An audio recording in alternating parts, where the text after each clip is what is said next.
Andrew Cuomo is sort of off his balance right now, because he's in some ways, I think he's like a 90s politician who walked into this revolutionary moment in American society. And he doesn't, it doesn't make any sense. His strategy, like he built his strategy in 1991. Yes, and he's it's like, never I'm changed. not getting off my strategy. Right.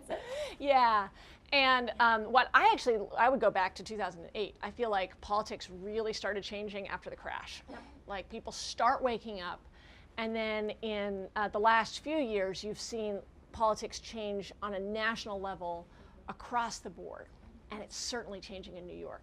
I mean, the grassroots meetings around the state and city are packed, right?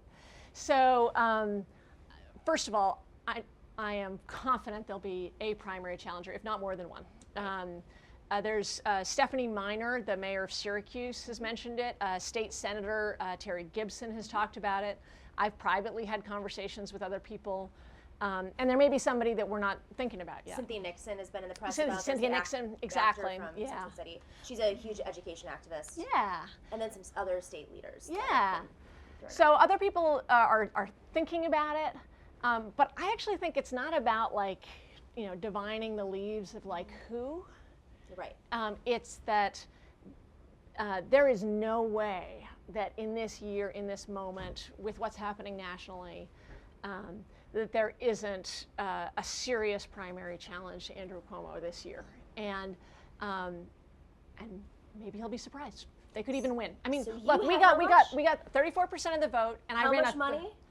Oh. Yes, but this is to show what you can do. This is in a year when he wasn't getting this type of pushback, and now he's getting this pushback with $30 million. There's a point where that, like, after what, $2 million, $3 million, where does the money go? I think the really important thing to understand is that in primaries, you have a lot more educated voters. Primaries are different.